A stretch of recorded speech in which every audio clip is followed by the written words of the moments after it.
नमस्कार दोस्तों, मैं पारुल चौहान आप सभी का स्वागत करती हूँ आपके अपने प्यारे से परिवार रोजगार विद अंकित में। कैसे हैं आप सभी? उम्मीद करती हूँ अच्छे होंगे।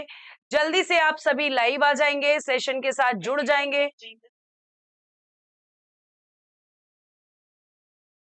फटाफट जल्दी से एक बार लाइव आएंगे, सेशन के साथ जुड़ जाएंगे।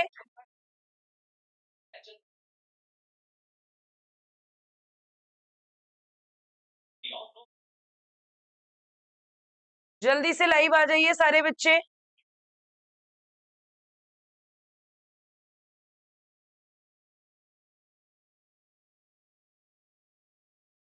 एक मिनट बेटा, एक मिनट।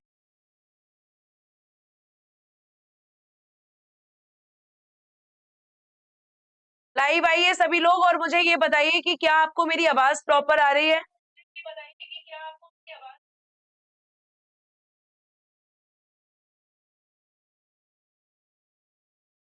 लाइव आइए सभी लोग जल्दी से। ऑल क्लियर है, ऑल ओके है, सब कुछ ओके है।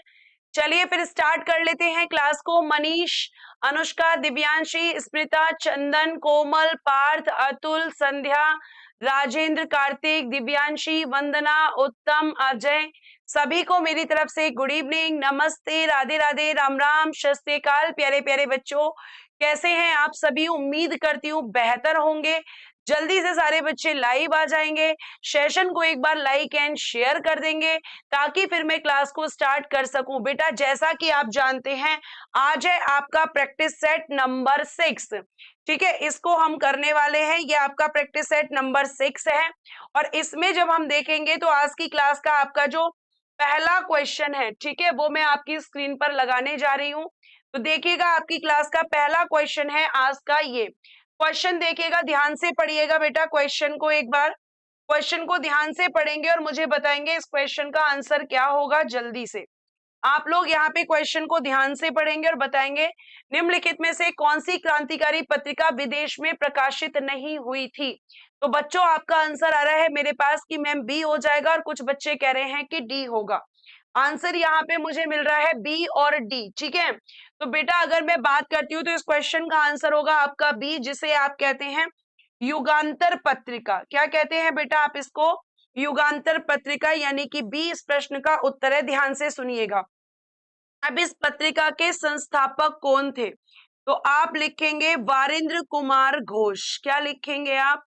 वारेंद्र कुमार घोष इस पत्रिका के संपादक थे, वारेंद्र कुमार घोष। ठीक है, नेक्स्ट अगर मैं बात करती हूं तो बेटा ये जो पत्रिका थी ये आपका बंगाली समाचार पत्र था, यानी बंगाली न्यूज़पेपर था। ये भी ध्यान रखिएगा कि इसकी भाषा थी बंगाली। और बेटा जी इसकी स्थापना हुई थी 1906 में कलकत्ता में।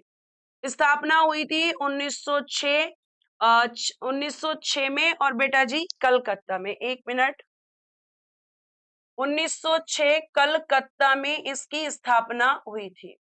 ठीक है, आप कहेंगे किसकी? तो मैं कहूंगी युगांतर पत्रिका की।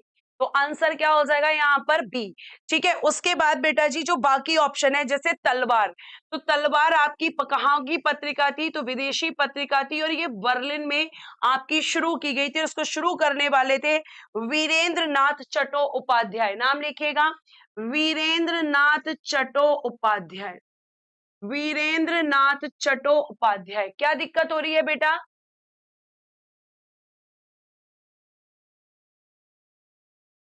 वॉइस ठीक नहीं आ रही है? आवाज आपको प्रॉपर नहीं आ रही है? ये बताओ मुझे जल्दी से, क्या आपको आवाज सही नहीं आ रही है? आवाज ओके है या नहीं, बस एक बार ये बताओ मुझे।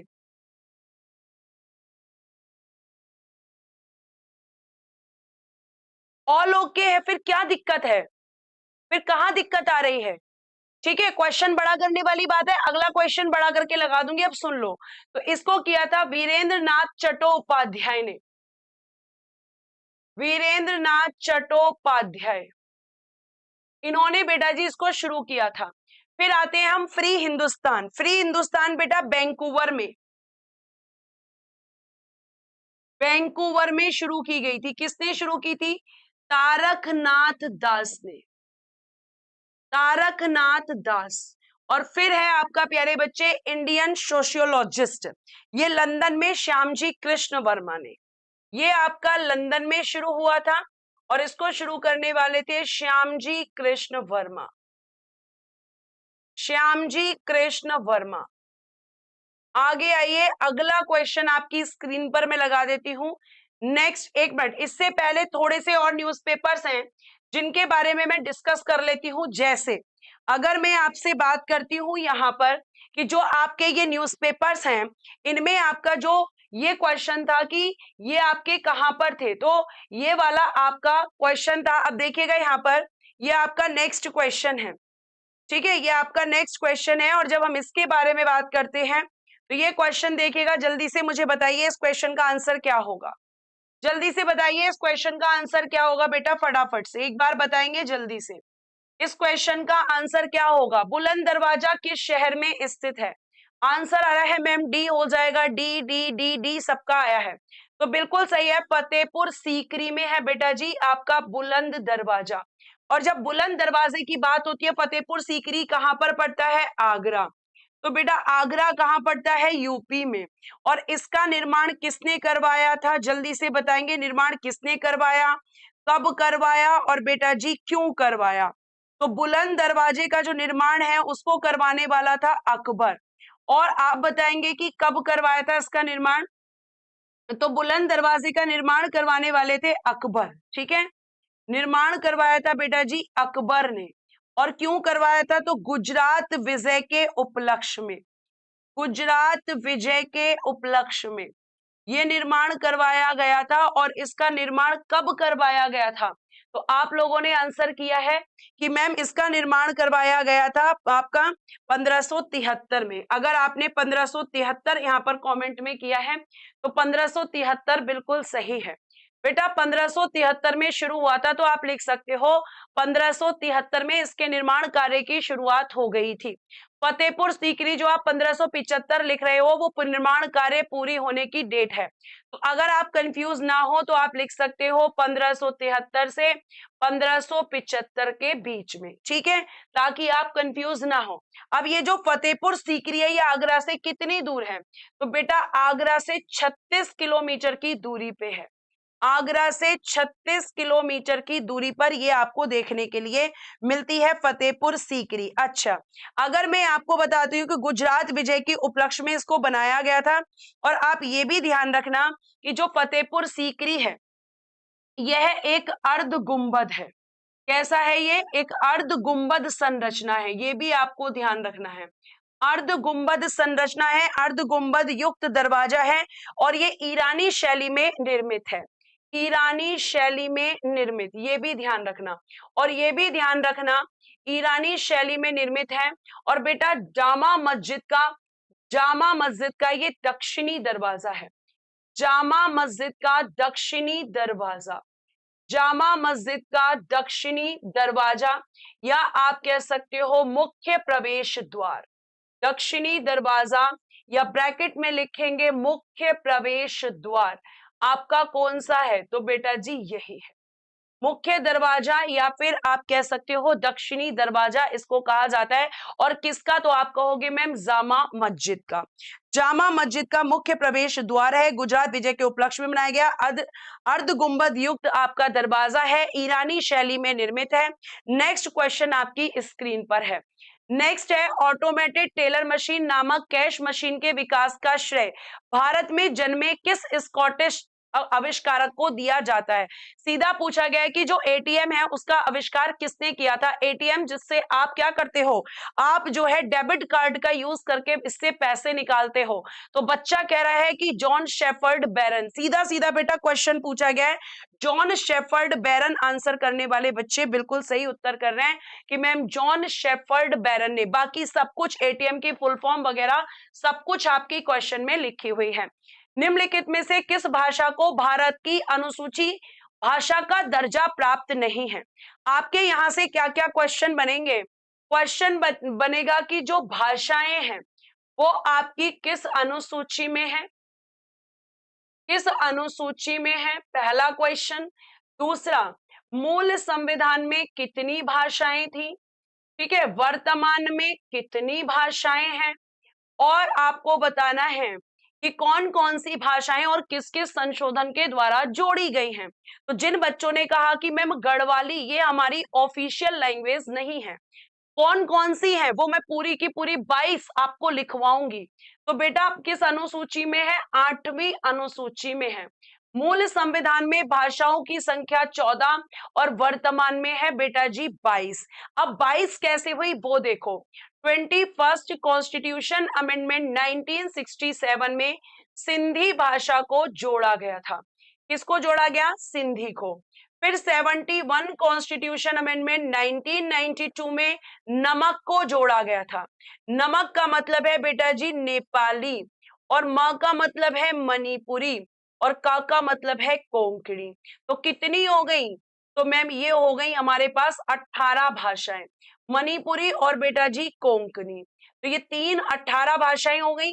अब इसमें 4 कौन कौन सी और जोड़ी गई, तो वो लिखेगा 92nd कॉन्स्टिट्यूशन अमेंडमेंट 2003, और इसमें लिखिएगा SDM बाबू।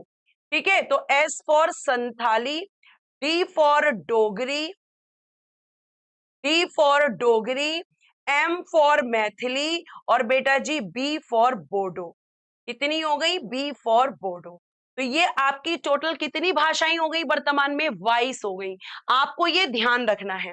और बेटा आपकी वो 22 भाषाएं कौन कौन सी हैं जो कि आपकी ऑफिशियल फंक्शंस में यूज होती हैं। पहला लिखिएगा असमिया, फिर लिखिएगा बेटा उड़िया, फिर लिखिएगा बेटा उर्दू, ठीक है, फिर लिखिएगा संस्कृत। और ध्यान रखना कि इंग्लिश आपकी ऑफिशियल लैंग्वेज नहीं है, इसके हिसाब से उर्दू हो गया, ठीक है, और आपका संस्कृत हो गया। फिर लिखिएगा आप कन्नड़, फिर आप लिखिएगा यहाँ पर असमिया, उड़िया, उर्दू, कन्नड़, फिर लिखिएगा कश्मीरी, ठीक है, कश्मीरी भाषा को लिखिएगा। फिर लिखिएगा बेटा जी हिंदी, ठीक, उसके बाद में लिखना शुरू कीजिएगा आप यहाँ पर कोंकणी, फिर लिखिएगा गुजराती, फिर लिखिएगा नेपाली, फिर लिखिएगा मणिपुरी। 22 भाषाएं पूरी करनी है हमें, ताकि इस तरह का क्वेश्चन आए तो आप आराम से कर पाए। फिर उसके बाद में तमिल, फिर लिखिएगा डोंगरी, तमिल हो गया, डोंगरी हो गया, फिर लिखिएगा तेलुगु, फिर लिखिएगा पंजाबी, ठीक है, तेलुगु हो गया, पंजाबी हो गया, फिर लिखिएगा बांग्ला, फिर लिखिएगा बोडो, फिर लिखिएगा संथाली, ठीक है। क्या हमने मैथिली लिख दिया है, नहीं अभी नहीं लिखा है। फिर लिखिएगा मैथिली,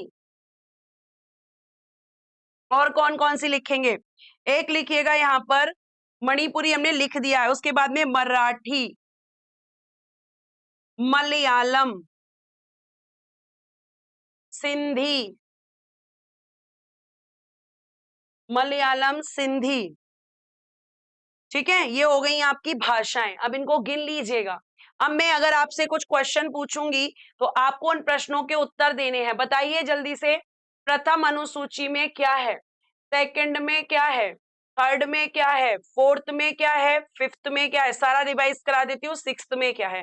पहले 6 बताइए, जल्दी से फटाफट बताते चले जाएंगे।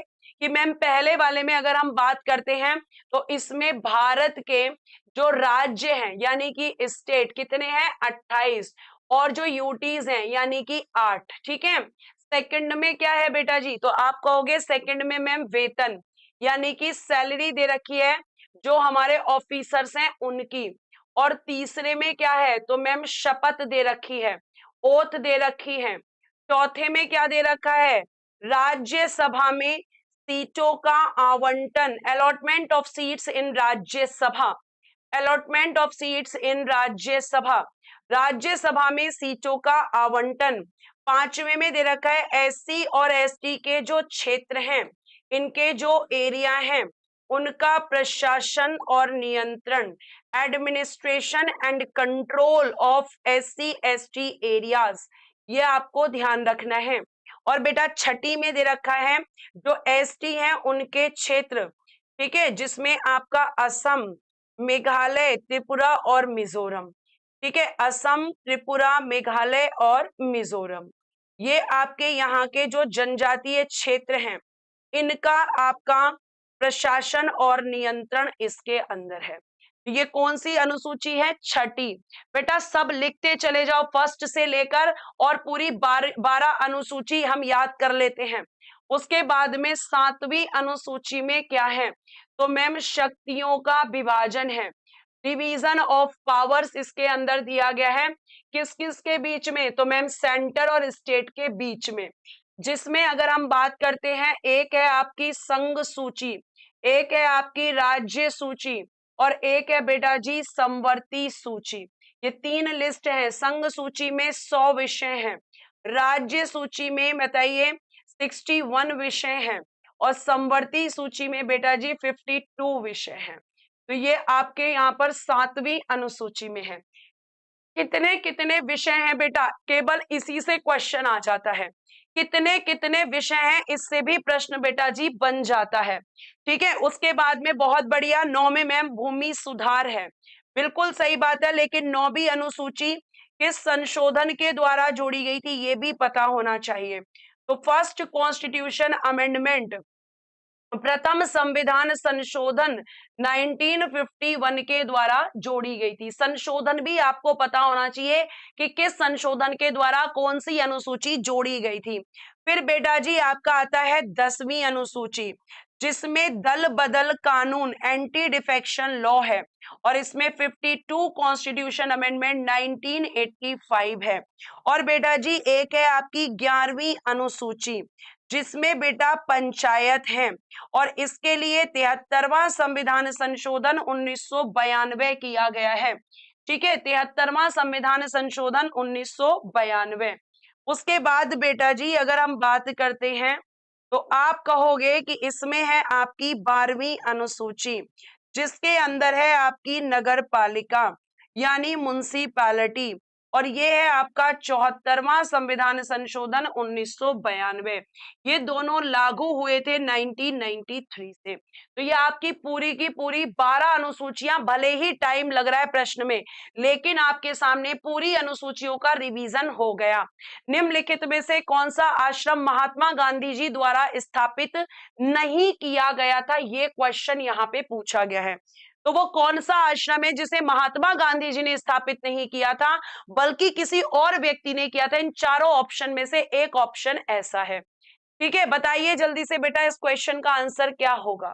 बताइए। बहुत बढ़िया आंसर आ रहा है कि मैम इस क्वेश्चन का आंसर होगा यहाँ पर सी, पवनार आश्रम। क्योंकि बेटा जो पवनार आश्रम है, जब हम इसकी बात करते हैं, तो ये आपका पहली बात तो कहां पर है? तो ये आपका पड़ता है महाराष्ट्र में।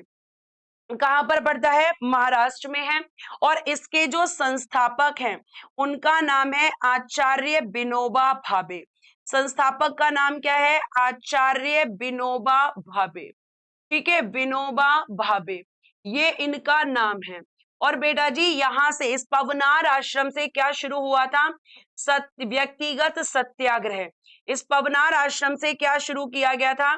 आप कहोगे कि मैम व्यक्तिगत सत्याग्रह यहीं से शुरू किया गया था, और ये शुरू किया गया था 17 अक्टूबर 1940 को। यहां से इसकी क्या हुई थी? शुरुआत। और इसमें अगर मैं आपसे बात करती हूँ तो क्वेश्चन बनता है कि प्रथम सत्याग्रही कौन बने थे? प्रथम सत्याग्रही कौन थे? और एक क्वेश्चन पूछा जाता है कि आपके दूसरे सत्याग्रही कौन थे? तो प्रथम बेटा आचार्य विनोबा भावे ही बने थे। आचार्य विनोबा भावे यही आपके बने थे।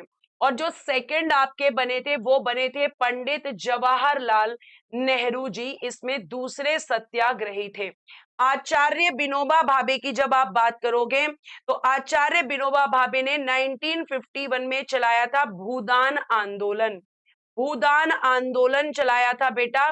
और ये कैसा भूदान आंदोलन था? तो स्वैच्छिक आंदोलन, स्वैच्छिक भूदान आंदोलन था।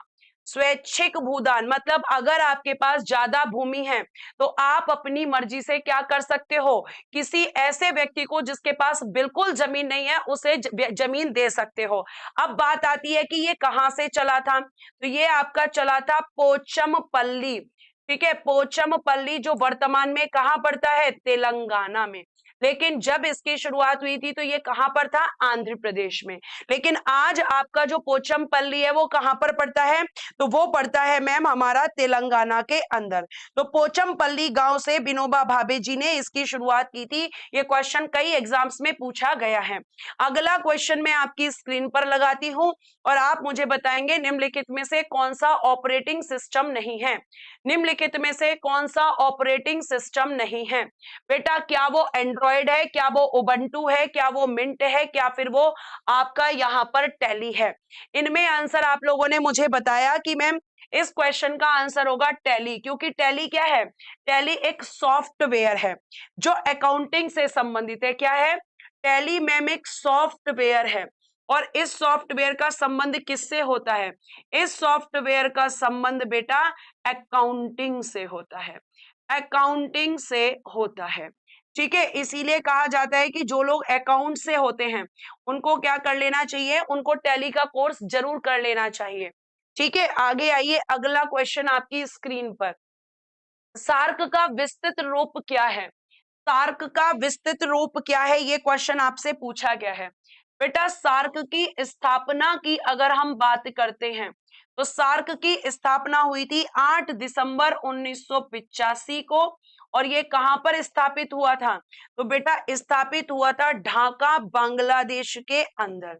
और जब हम इसके हेडक्वार्टर की बात करते हैं तो इसका हेडक्वार्टर पड़ता है काठमांडू नेपाल के अंदर, काठमांडू नेपाल में इसका हेडक्वार्टर पड़ता है। ठीक है, और बेटा जी इस क्वेश्चन का जो आंसर होगा वो होगा south Asian association for regional corporation. क्या आंसर होगा बेटा, बी इस प्रश्न का उत्तर हो जाएगा, south Asian association for regional corporation. तो यहाँ पे आपको इस चीज के बारे में ध्यान रखना है, आंसर क्या होगा इसका, बी करेक्ट आंसर होगा। स्थापना 8 दिसंबर 1985, ढाका बांग्लादेश में, हेडक्वार्टर है काठमांडू नेपाल में। अब बेटा इसके बारे में मैं आपको कुछ चीजें जैसे बताना चाहूं कि जब इसकी स्थापना हुई थी उस समय पर संस्थापक देश कौन से थे, संस्थापक देश कौन से थे, और मुझे ये बताओ कि वर्तमान में इसमें कितने देश हैं, वर्तमान में देशों की संख्या। पहले आप मुझे इसका आंसर बताओ फिर मैं आगे की तरफ बढ़ती हूं आपसे। ठीक है, अब संस्थापक देश कौन कौन से थे लिखिएगा, बांग्लादेश, ठीक है, बांग्लादेश का नाम लिखिएगा, भूटान का नाम लिखिएगा, भारत का नाम लिखिएगा, मालदीव का नाम लिखिएगा, मालदीव हो जाएगा। ठीक है, श्रीलंका का नाम लिखिएगा। आपने मुझे लगता है इस प्रश्न का उत्तर कर दिया होगा कि वर्तमान में इसमें सदस्य देशों की संख्या कितनी है, और सारे बच्चों ने बिल्कुल सही आंसर किया है कि मैम 8 इसके देश हैं वर्तमान में। अब संस्थापक देश में बांग्लादेश है, भूटान है बेटा, उसके बाद में आपका भारत है, मालदीव है, श्रीलंका है, नेक्स्ट लिखिएगा नेपाल है, और नेक्स्ट लिखिएगा कि आपका पाकिस्तान है। तो ये कितने हो गए, तो मैम ये तो 7 हो गए। तो 8वां देश कौन सा शामिल हुआ है, अफगानिस्तान बेटा इसमें 8वां देश है। तो स्थापना के समय अफगानिस्तान इसका देश नहीं था, इसमें शामिल नहीं था, लेकिन अब वर्तमान में ये इसमें शामिल हो चुका है। तो अफगानिस्तान को मिलाकर कितने हैं, तो आप कहेंगे कि मैम यहाँ पर 8 इसके वर्तमान में सदस्य देश हैं। इतनी बात आपको समझ में आ गई। अगर कोई भी चीज आपको लगे कि गलत हो गई है मैम से गलती से, तो उसको बोल दिया करो, टोक दिया करो। ठीक है, तो 8 क्या है इसके सदस्य देश हैं। आगे चल सकते हो, अगर हम चलते हैं अगले प्रश्न की तरफ, export import bank of India की स्थापना किस वर्ष हुई थी, export import bank of India की स्थापना किस वर्ष हुई थी, 1998, 1984, 2004 या 1982, जल्दी से बताएं मुझे इस क्वेश्चन का आंसर। ठीक है, और बेटा जी ये जो एक्सपोर्ट इंपोर्ट बैंक है इसको आयात निर्यात बैंक भी कहा जाता है। और बिल्कुल सही है अगर आपने क्वेश्चन का आंसर किया है कि मैम 1982 में हुई थी। इसे आपका आयात निर्यात बैंक भी कहा जाता है और बेटा जी इसका जो हेडक्वार्टर है वो मुंबई में है। और मुंबई को क्या कहा जाता है? मुंबई को कहा जाता है भारत की आर्थिक राजधानी, इकोनॉमिक्स कैपिटल ऑफ बेटा इंडिया। किसे कहा जाता है? तो मुंबई को ही कहा जाता है। मुंबई को पहले हम कहते थे बंबई। क्या कहते थे बेटा? बंबई के नाम से जानते थे पहले के समय में। आज हम इसे क्या कहते हैं? आज हम इसे कहते हैं मुंबई। नेक्स्ट क्वेश्चन देखो, प्रख्यात नृत्यांगना प्रतिभा प्रहलाद किस नृत्य शैली से संबंधित हैं? इस क्वेश्चन को मैं बहुत अच्छे से आपको समझाने वाली हूं।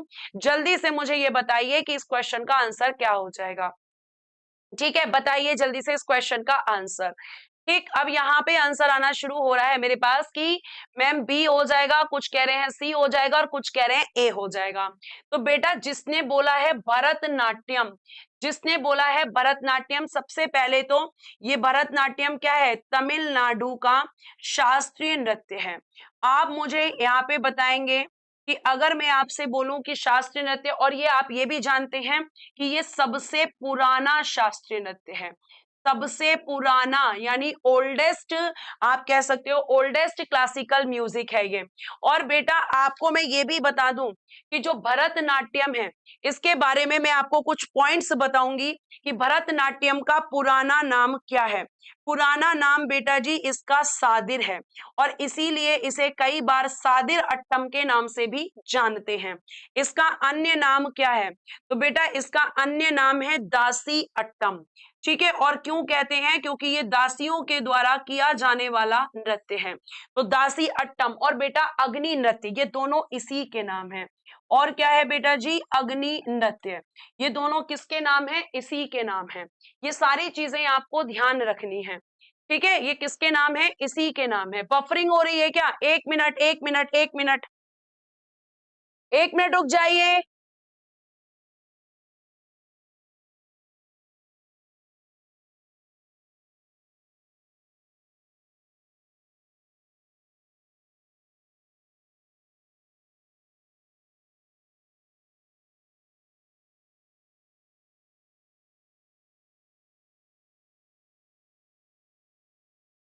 सही हो गया? अभी सही है? बताना जरा, अभी सही है?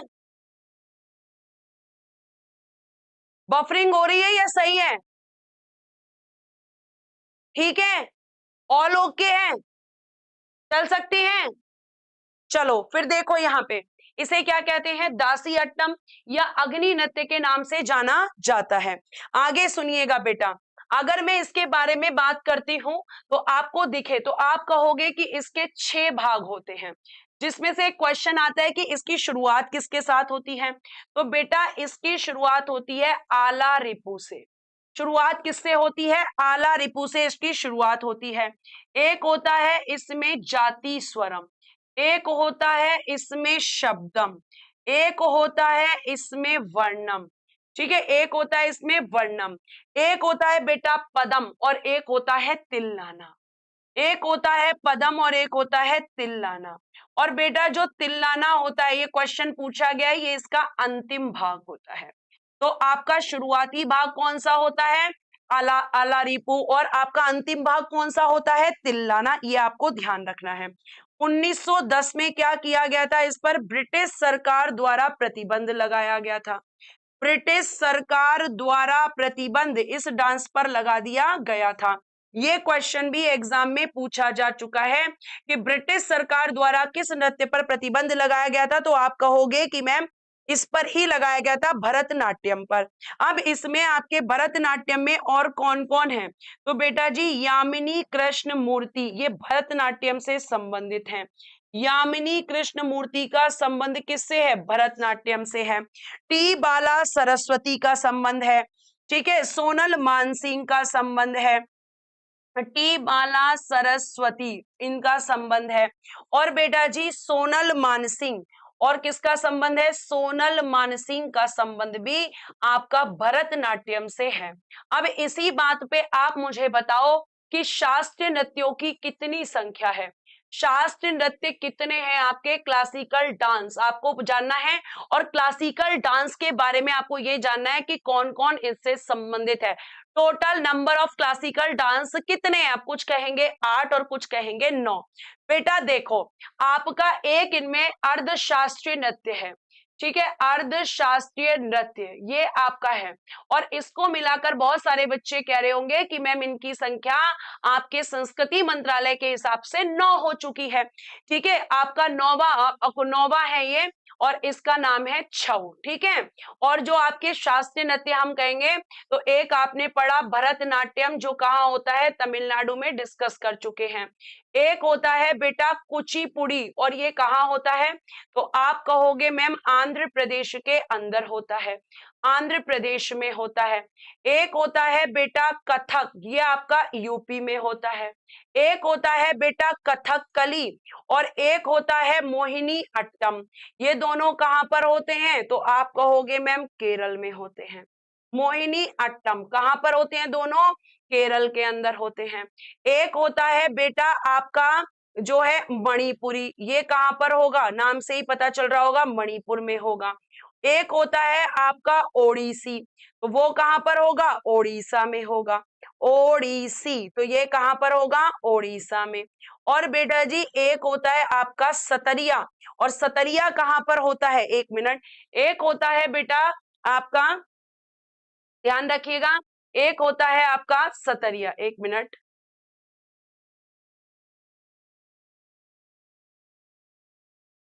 ठीक है, एक होता है, 1 मिनट, हैंग कर गया लग रहा है बोर्ड।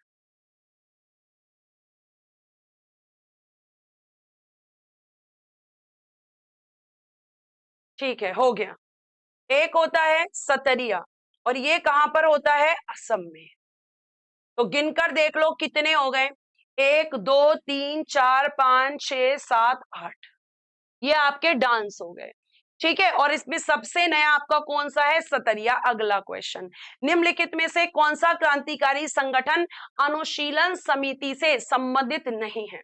कौन सा क्रांतिकारी आपका आपके अनुशीलन समिति में से इसमें संबंध नहीं है, किसका संबंध नहीं है, बताओ बेटा, बताओ जल्दी से आंसर बताओ। बहुत बढ़िया, आंसर आना शुरू हो गया कि मैम इस क्वेश्चन का आंसर होगा राजेंद्र लाहिड़ी। ठीक है, अब ये जो है इन तीनों का संबंध किससे है, अनुशीलन समिति से। बेटा अनुशीलन समिति के बारे में थोड़ा सा जान लो। अनुशीलन समिति की जब मैं आपसे बात करूंगी, तो ये एक क्रांतिकारी संगठन है। ठीक है, क्रांतिकारी संगठन, इसके बारे में ध्यान से सुनना। ठीक है, फिर राजेंद्र लाहिड़ी का संबंध किससे था, ये भी मैं आपको बताऊंगी। क्वेश्चन का आंसर है ए, क्रांतिकारी संगठन है। और कहाँ का क्रांतिकारी संगठन था ये, बेटा बंगाल में। ठीक है, कहां पे क्रांतिकारी संगठन था, आप लिखेंगे मैम बंगाल के अंदर ये क्रांतिकारी संगठन था। इसकी स्थापना बेटा 1902 में मिदनापुर में हुई थी, 1902 में मिदनापुर में हुई थी। और यहाँ मिदनापुर में किसने की थी, तो ज्ञानेंद्र नाथ बसु ने, मिदनापुर में ज्ञानेंद्र नाथ बसु द्वारा, ज्ञानेंद्र नाथ बसु, इन्होंने की थी मिदनापुर के अंदर। अनुशीलन समिति की कई शाखाएं थी, तो ज्ञानेंद्र नाथ बसु द्वारा यहाँ पे की गई थी। और कलकत्ता में किसने की थी, कलकत्ता में करने वाले थे वारेंद्र घोष, कलकत्ता में किसने की थी, लिखेगा वारेंद्र घोष ने की थी। वारेंद्र घोष, किस किसने कहां कहां पर की थी, इतना जान लीजिए। ठीक है, वारेंद्र घोष ने कहा की थी, तो आप कहोगे कि मैम कलकत्ता के अंदर की थी, वारेंद्र घोष ने। और बेटा जी एक नाम और लिखिएगा, जतेंद्र नाथ बनर्जी, एक नाम और लिखना, मैं अगली स्लाइड पे लिखती हूँ। वारेंद्र कुमार घोष थे, और एक लिखिएगा जतेंद्र नाथ मुखर्जी। ठीक है, ये इनके साथ थे, जतेंद्र नाथ मुखर्जी। तो 2 जगह आपने पढ़ी, मिदनापुर में और कलकत्ता में। अब इसमें आपके संस्थापक सदस्य कौन थे, फाउंडर मेंबर्स के नाम, तो आपने एक नाम सुना होगा पुलिन बिहारी दास, सुना होगा कई बार। एक तो आपने सुना होगा प्रथम नाथ मित्रा। ठीक है, तो मैम क्या पुलिन बिहारी दास नहीं है, क्या आपने गलती से बोल दिया, नहीं बेटा वो भी हैं। तो लिखिएगा पुलिन बिहारी दास, पुलिन बिहारी दास। और एक लिखिएगा सतीश चंद्र बसु, एक लिखिएगा सतीश चंद्र बसु। तो ये लोग आपके अनुशीलन समिति से संबंधित थे। अब आ जाते हैं कि जो राजेंद्र लाहिड़ी हैं, इनका संबंध किससे था? तो राजेंद्र लाहिड़ी का संबंध बेटा काकोरी ट्रेन एक्शन प्लान से था। काकोरी ट्रेन एक्शन प्लान, ठीक है, Kakori train action plan. Train action plan बताइए कब हुआ था? मुझे ये बताइए कि ये कब हुआ था, किसके सदस्यों द्वारा किया गया था? तो आप कहोगे कि मैम ये जो काकोरी ट्रेन एक्शन प्लान है, ये सहारनपुर से लखनऊ आने वाली, सहारनपुर से चलकर लखनऊ आने वाली आपकी क्या थी? 8 डाउन ट्रेन, यानी 8 डब्बों की ट्रेन थी। और यहाँ लखनऊ में एक स्थान पड़ता है काकोरी, और यहाँ पर क्या किया गया था? इस ट्रेन को लूटा था, और लूटने वाले थे एचआरए के सदस्य, जिसे हम कहते हैं Hindustan Republican association. Hindustan Republican association, ये आपका यहाँ पर था। और बेटा एचआरए की जो स्थापना हुई थी, ठीक है, इसकी जो स्थापना हुई थी वो हुई थी 1924 में, और बेटा जी कानपुर के अंदर, ठीक है, आपका कानपुर में हुई थी। और ये घटना एचआरए के सदस्यों द्वारा 9 अगस्त 1925 को इसको अंजाम दिया गया था। आपको ये सारी चीजें पता होनी चाहिए, किसका संबंध किससे था, क्योंकि जब ये क्वेश्चन यहाँ पे पूछा गया है, अगर आपने ठीक से नहीं पढ़ा होता तो फिर आंसर कर पाना पॉसिबल नहीं था। तो 9 अगस्त 1950 को हुई थी। अब ये जो काकोरी ट्रेन एक्शन प्लान है, इसमें 4 लोगों को फांसी हुई थी।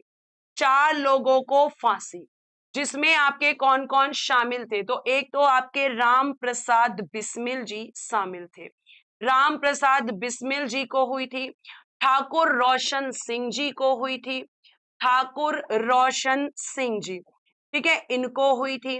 और बेटा जी अशफाक उल्ला खान जी को हुई थी, अशफाक उल्ला खान, इनको फांसी की सजा हुई थी। और बेटा जी एक आपका यहाँ पे जो दे रखे हैं राजेंद्र लाहिड़ी, इनको फांसी हुई थी। तो इनका संबंध किससे था? आप कहोगे कि मैम इनका संबंध था काकोरी ट्रेन एक्शन प्लान से। और इस घटना के बाद जब इनको फांसी हुई तो एचआरए का क्या हो गया? एचआरए का अंत हुआ, और फिर ये बना एचएसआर है, Hindustan socialist Republican association. 1928 Delhi के फिरोज शाह कोटला मैदान में इसकी स्थापना चंद्रशेखर आजाद जी और भगत सिंह जी ने मिलकर कर दी थी। तो ये इसके बारे में आपको ध्यान रखना है, पूरी बातें मैं आपको बता रही हूं। टाइम लग रहा है बेटा, लेकिन पढ़ने का सही तरीका यही है। अगला प्रश्न है, भारतीय रिजर्व बैंक का मुख्यालय कहां पर स्थित है? अब अगर हम बात करें भारतीय रिजर्व बैंक की, तो बेटा एक क्वेश्चन आता है, इसकी स्थापना कब हुई? इसकी स्थापना किस अधिनियम के हिसाब से हुई? किस कमीशन की सिफारिश पर हुई? किस कमीशन ने इसके लिए सिफारिश की थी कि भैया इसकी स्थापना कर लो? ठीक है, फिर उसके बाद में बहुत बढ़िया आंसर आना शुरू हो गया कि इसका हेडक्वार्टर कहां पर है? मुंबई में है। बेटा मुंबई में कब से है? मुंबई में 1937 से है। ठीक है, तो 1937 तक कहां पर था? 1937 तक आपका कलकत्ता इसका हेडक्वार्टर था। ठीक है, 1937 से अब आपका कहां बन गया है? मुंबई में। तो आंसर है सी। स्थापना कब हुई थी बताइए जल्दी से, आपने कुछ तो बताया होगा, कुछ बताया या नहीं बताया? जल्दी बताओ, स्थापना कब हुई थी? बिल्कुल सही है। तो आप कह रहे हो स्थापना हुई थी मैम 1 अप्रैल 1935 को। और किस अधिनियम के हिसाब से हुई थी? तो मैम आरबीआई एक्ट 1934 के हिसाब से। और कमीशन की सिफारिश, तो हिल्टन यंग कमीशन मैम इसकी सिफारिश पर हुई थी। हिल्टन यंग कमीशन की सिफारिश पर हुई थी। फिर बात आती है कि इसका राष्ट्रीयकरण यानी कि नेशनलाइजेशन कब किया गया था? और बेटा आरबीआई को कहते हैं बैंक्स का बैंक ऑफ आपका बैंकों का बैंक, ठीक है, बैंक्स ऑफ बैंक।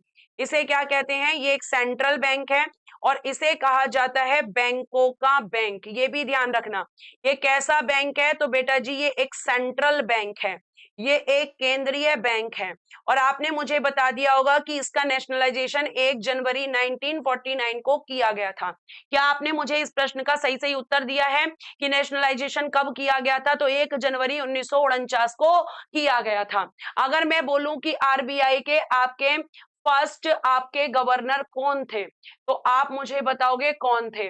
मैं बोलूं कि फर्स्ट इंडियन गवर्नर कौन थे, तो आप मुझे इसका भी आंसर बताओगे।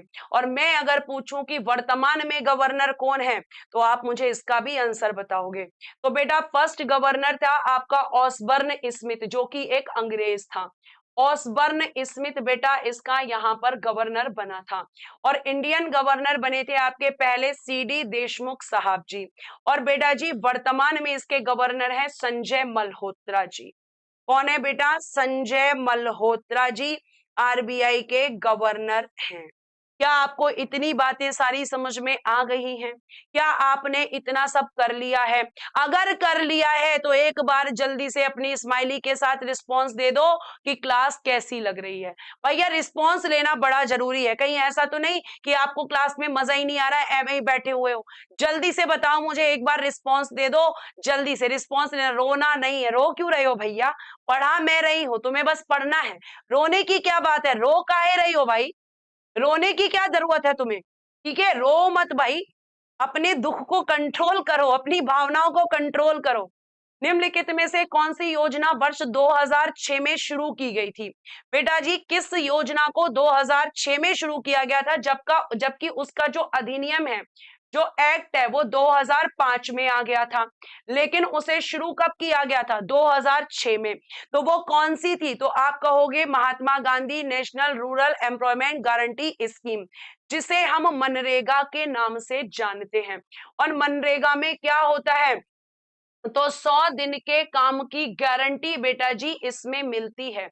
100 दिन के काम की गारंटी उसमें मिलती है मनरेगा के अंदर, जिसे आप कहते हो Mahatma Gandhi National Rural Employment Guarantee Scheme. और ये आपका 2005 में इससे संबंधित एक्ट बना था। लेकिन बेटा आपको मैं बता दूं कि इसे लागू कब किया गया था, तो आप कहोगे मैम 2006 में इसे पारित किया गया था। और बेटा जी इसका नोडल मंत्रालय कौन सा है? तो आप कहोगे ग्रामीण विकास मंत्रालय। नोडल मंत्रालय कौन सा है? आप कहोगे ग्रामीण विकास मंत्रालय इसका नोडल मंत्रालय है। ग्रामीण विकास मंत्रालय इसका नोडल मंत्रालय है। और बेटा जी 100% शहरी आबादी वाले जिलों को छोड़कर, शहरी आबादी वाले जिलों को छोड़कर ये कहां पर? पूरे भारत में कह सकते हैं कि जहां पर 100% शहरी जो आपके जिले हैं, उनके अलावा ये कहां पर? छोड़कर भारत के सभी जिलों में लागू, भारत के सभी जिलों में लागू है, भारत के सभी जिलों में लागू। ठीक है, इस बात को आप बेटा बहुत बेहतरीन तरीके से याद रखेंगे। अगला क्वेश्चन देखिएगा, मुद्रा राक्षस नाटक किसने लिखा है? तो बेटा इसी बात पर बता देना फिर आगे, मालविका अग्निमित्रम किसने लिखा है? ठीक है, आपका विक्रमोर्वशीयम किसने लिखा है? विक्रमोर्वशीयम किसने लिखा है? आपका मेघदूतम किसने लिखा है? ठीक है, अभिज्ञान शकुंतलम किसने लिखा है? ये सब आपको बताना है। उसके अलावा आपको बताना है कि भैया आपका राज तरंगिनी को किसने लिखा है? आपको बताना है कि आपका कादंबरी को किसने लिखा है? आपको बताना है हर्षचरित को किसने लिखा है? गीत गोविंद की रचना किसने की है? ठीक है, इस क्वेश्चन का आंसर विशाख दत्त है। आपने बिल्कुल सही कहा है। ठीक है, आपका कादंबरी और आपका नागानंद रत्नावली और प्रियदर्शिका को किसने लिखा है? रत्नावली और बेटा जी प्रियदर्शिका, इनको किसने लिखा है? उसके बाद बेटा अगर मैं आपसे पूछूं कि आपका गीत गोविंद को किसने लिखा है? ठीक है, गीत गोविंद किसने लिखा है? अर्थशास्त्र को किसने लिखा है? इंडिका को किसने लिखा है? ठीक है, आपका ये बताना है रेहला को किसने लिखा है। तो बहुत सारी किताबें हैं, मैं चाहूं तो पूरी एक स्लाइड और भर सकती हूँ आपके लिए, लेकिन हमें क्या करना है, कहने का मतलब है कि किताबें इस तरह की आपको पता होनी चाहिए। इन सब का आंसर कालिदास है। ठीक है, राज तरंगड़ी का आंसर कल्लण है। आपके किसने लिखा है, कल्लण ने कश्मीर के इतिहास को। कादंबरी और ये आपका हर्ष चरित को लिखने वाले हैं बाण भट्ट, और आपके बुद्ध चरित को लिखने वाले हैं अश्वघोष। ठीक है, और बेटा जी नागानंद रत्नावली प्रियदर्शिका किसने लिखी है, हर्ष ने लिखी है। खुद किसने लिखी है बेटा, तो आप कहोगे कि मैम इनको लिखने वाले हैं हर्ष। गीत गोविंद की रचना किसने की है, जयदेव ने। अर्थशास्त्र की रचना किसने की है, कौटिल्य ने। ठीक है, इंडिका की रचना किसने की है, तो मेगस्थनीज ने। और बेटा जी अगर हम बात करें रेहला की रचना किसने की है, तो इब्न बतूता ने। तो आप कहेंगे कि हमें इतिहास की पुस्तकों के विषय में पता होना चाहिए, पुस्तकों से क्वेश्चन आते हैं। हम ये सोचते हैं कि इस तरह के क्वेश्चन कहाँ पूछे जाएंगे, लेकिन पूछे जा रहे हैं और पूछे भी जाएंगे। ठीक है, आगे आ जाइए, अगला क्वेश्चन। क्या बोल रहे हो आप, चलो अगला क्वेश्चन बताइए। अगला क्वेश्चन क्या हो गया, कालिदास जी तो लिखा हुआ है। ठीक है, नेक्स्ट देखिए, इनमें से कौन सी नदी पूर्व से पश्चिम की ओर बहती है। तो पश्चिम की ओर बहने वाली नदी आपसे पूछी है, तो बेटा इसमें एक ऑप्शन दिख रहा होगा आपको, नर्मदा। ठीक है, इनमें से कौन सी नदी पूरब से पश्चिम की ओर बहती है, तो आपने आंसर किया होगा यहाँ पर कि मैम एक नदी है यहाँ पर आपकी, जिसके बारे में हम कह सकते हैं, और जिसका नाम क्या है, जिसका नाम है बेटा जी नर्मदा। अब बात आती है कि जो नर्मदा नदी है इसका उद्गम कहाँ से होता है, तो इसका उद्गम होता है अमरकंटक से। और अमरकंटक कहाँ पर है बेटा जी, मध्य प्रदेश के अंदर। मध्य प्रदेश में आपकी ये नदी है, सॉरी ये नदी मध्य प्रदेश अमरकंटक से निकलती है, जिसको हम कहते हैं। और नर्मदा नदी जब पश्चिम की तरफ बहती है तो ये कहाँ गिरती है, ये नदी आपकी बहती हुई अरब सागर में गिरती है। अरब सागर में गिरती है, ये आप बहुत अच्छे से ध्यान रखें। ठीक है, कहां पर गिरती है, तो आप कहोगे कि मैम अरब सागर के अंदर गिरती है, और ये पश्चिम की तरफ बहती है। नर्मदा की अगर मैं बात करती हूं बेटा, तो इस नर्मदा नदी को मध्य प्रदेश और गुजरात की जीवन रेखा कहते हैं। मध्य प्रदेश और गुजरात की जीवन रेखा, इसी नदी को कहा जाता है गुजरात की जीवन रेखा। क्यों, क्योंकि इसके पानी के योगदान के कारण ऐसा कहा जाता है। अगर बेटा मैं बात करती हूं कि पश्चिम की तरफ जो नदियां बहती हैं, तो पश्चिम की तरफ बहने वाली जो नदियां हैं इनकी कोई ट्रिक हो सकती है, बिल्कुल, माता सालाना दो। क्या ट्रिक हो सकती है, माता सालाना दो। ठीक है, सालाना दो, तो माँ से हो गई बेटा माही नदी, ता से हो गई बेटा जी ताप्ती नदी, सा से हो गई साबरमती नदी, ला से हो गई लूनी नदी, और ना से हो गई बेटा जी नर्मदा नदी। तो ये वो नदियां हैं जो कि आपकी पश्चिम की तरफ बहती हैं, इनके बारे में आप ध्यान रखेंगे। अब जैसे अगर मैं बात करती हूं, तो आपकी अगर मैं बात करती हूं अगले क्वेश्चन की, तो देखते हैं अगला क्वेश्चन आपका क्या है। हाँ, आप ऐसे भी याद रख सकते हो अगर आपको याद है। ठीक है, आप ऐसे भी याद रख सकते हो अगर आपको याद है। बाकी मैंने एक ट्रिक बता दी है यहाँ पर। भारत का प्रथम मुख्य चुनाव आयुक्त कौन था, बेटा भारत का प्रथम मुख्य चुनाव आयुक्त। अब चुनाव आयुक्त जो होते हैं इनकी नियुक्ति कौन करता है, पहला क्वेश्चन बताइएगा। ठीक है, दूसरा क्वेश्चन बताइएगा इनका कार्यकाल कितना होता है। तीसरा क्वेश्चन बताइएगा ये अपना त्यागपत्र किसको देते हैं। चौथा क्वेश्चन बताइएगा इन्हें कैसे हटाया जाता है। ये क्वेश्चंस आपको मुझे बताने हैं, और ये मैं पहले बता चुकी हूं कि आपके निर्वाचन आयोग आपकी स्थापना कब हुई थी, ये सब ऑलरेडी हम क्लास के अंदर डिस्कस कर चुके हैं।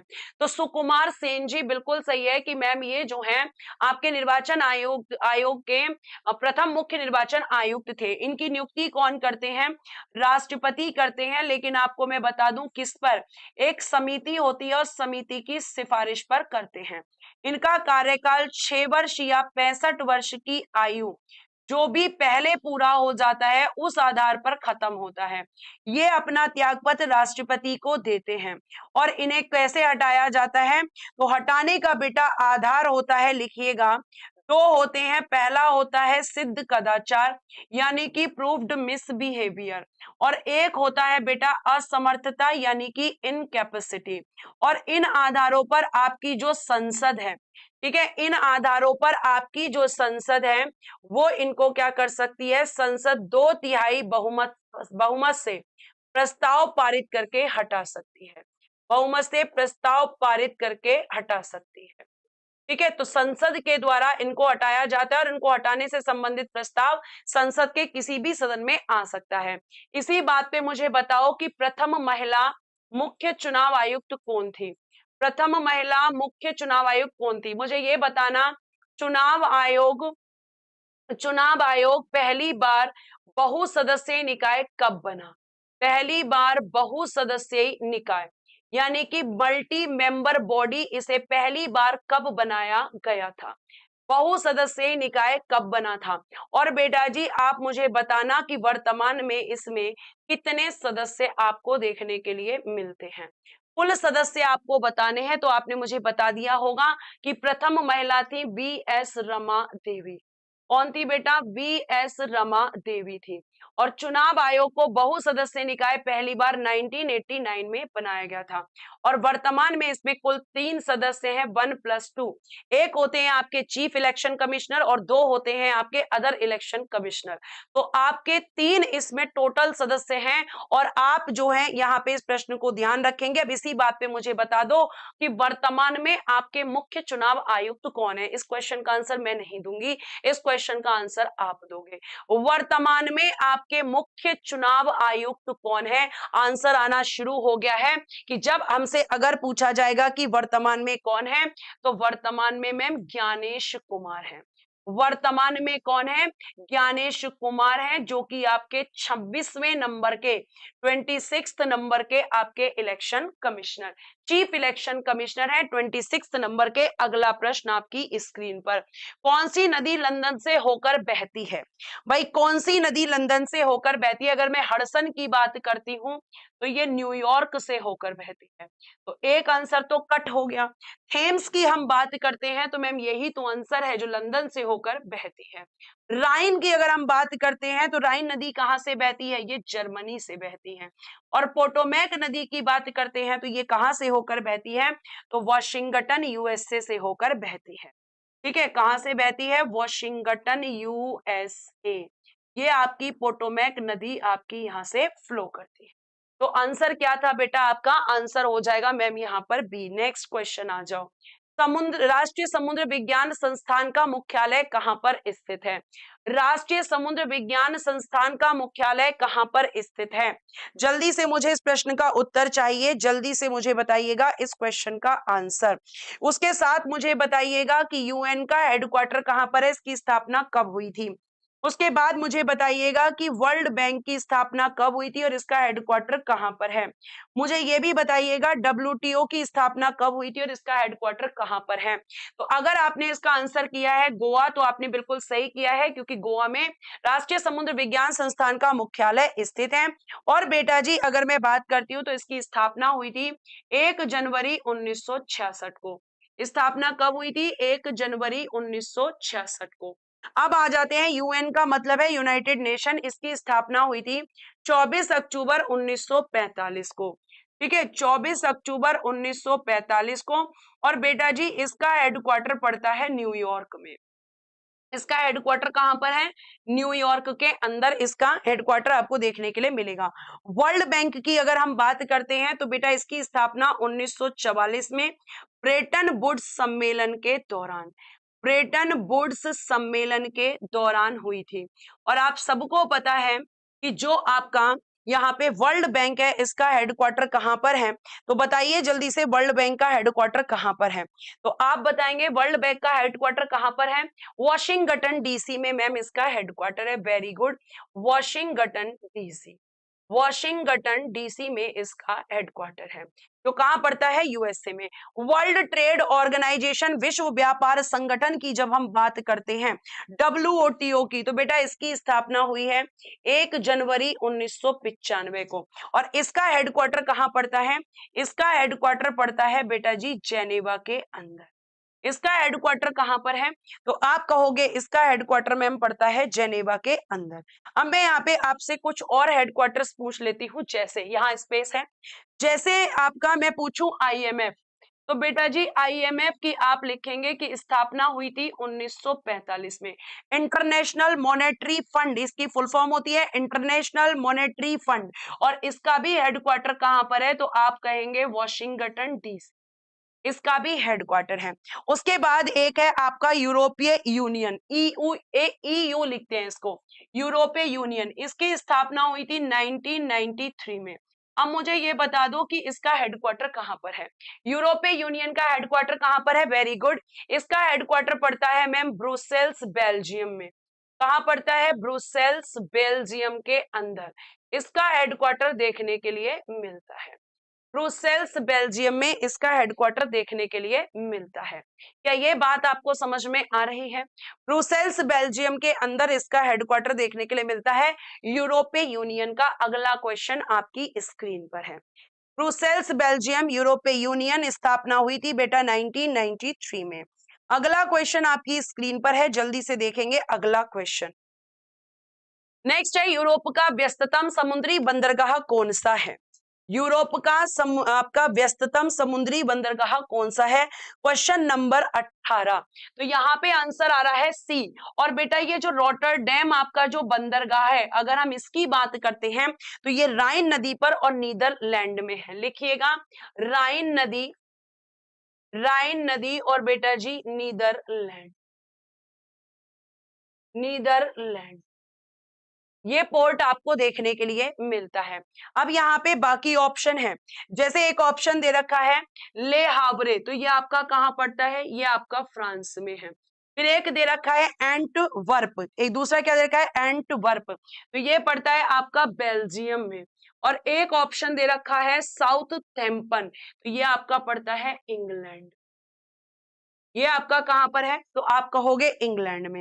बेटा अगर मैं आगे की बात करती हूं, जैसे आपका एक है यहाँ पे शंघाई पोर्ट, ठीक है, शंघाई बंदरगाह, जो आपका विश्व का सबसे बड़ा बंदरगाह है, और ये कहां पर पड़ता है, आपका चाइना में। और ये किस नदी पर है, यांगत्जी नदी पर है। ठीक है, विश्व का सबसे बड़ा बंदरगाह जिसे आप कहते हो शंघाई बंदरगाह, और ये आपका कहां पर पड़ता है, चाइना के अंदर पड़ता है, यांगत्जी नदी पर ये पड़ता है शंघाई बंदरगाह, चाइना के अंदर। अगर बेटा मैं आगे भी बात करती हूं आपसे, तो देखिएगा यहाँ पर आपका अगला है सिंगापुर बंदरगाह, और बेटा ये आपका कहां पर पड़ता है, तो भैया सिंगापुर में ही पड़ता है। इंपॉर्टेंट बंदरगाह आपको बता देती हूँ जो कि विश्व के अंदर माने जाते हैं। एक है आपका शेनझेन बंदरगाह, और ये शेनझेन बंदरगाह कहां पर पड़ता है, ये पड़ता है चाइना में। एक है बेटा जी आपका हांगकांग बंदरगाह, हांगकांग बंदरगाह, और ये भी कहां पर पड़ता है, ये भी आपका हांगकांग में पड़ता है। और एक है आपका ग्वादर पोर्ट, ये आप बताओगे कहां पर है। एक है बेटा जी आपका ग्वादर पोर्ट, मुझे ये बताइए ये कहां पर है, ग्वादर पोर्ट कहां पर पड़ता है, जल्दी से मुझे आपसे इस प्रश्न का उत्तर चाहिए।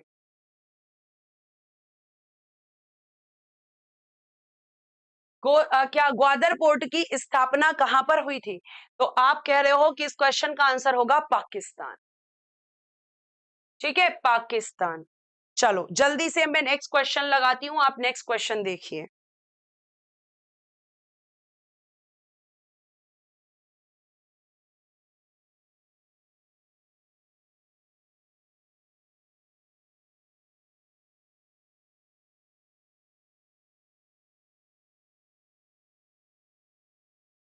बहुत बढ़िया, आंसर आना शुरू हो गया है। डीआरडीओ द्वारा निर्मित इनमें से कौन सी मिसाइल हवा से हवा में मार करने वाली सफल मिसाइल है। इसको कराने से पहले एक मिनट रुकेंगे जरा, एक मेरे से यहाँ पे देखना, ये आपने बताया भी नहीं कि WTO वाला जो है ये 1995 होगा। ठीक है, मैंने यहाँ 1955 लिख दिया है, 1995 कर देना इसको। 1995 में इसकी स्थापना हुई थी, ठीक है। और वर्ल्ड बैंक की स्थापना कब हुई थी? 1944 में, इसकी 1995 में। और ईओई की कब हुई थी? 1993 में। बेटा बता दिया करो, गलती से कुछ लिख जाया करे। कई बार मैं बोल सही देती हूँ लेकिन लिखा गलत चला जाता है, लिखने में मिस्टेक हो जाती है, ठीक है। एक बार देख लिया करो। अब डीआरडीओ वाला जो क्वेश्चन है इसका आंसर क्या होगा? क्वेश्चन नंबर 19 की अगर मैं आपसे बात करती हूं तो इसका आंसर होगा सी, यानी कि अस्त्र। यहाँ पे सी अगर आपने आंसर किया है तो बिल्कुल सही है। भारत द्वारा विकसित पहला मिसाइल है ये। कौन सा पहला मिसाइल है? तो हवा से हवा में मार करने वाला, लिख दीजिएगा, हवा से हवा में मार करने वाला आपका क्या है? भारत द्वारा निर्मित पहला मिसाइल, भारत द्वारा निर्मित है, ठीक है। और बेटा जी किसने? भारत का मतलब क्या है? डीआरडीओ से है। डीआरडीओ द्वारा निर्मित आपका भारत में हवा से हवा में आपका मार करने वाला है। उसके बाद बेटा अगर मैं आपसे बात करती हूं कि अग्नि 5, अग्नि 5 क्या करती है? अग्नि 5 सतह से हवा में वार करती है। सतह से हवा में वार करने वाली मिसाइल कौन सी है?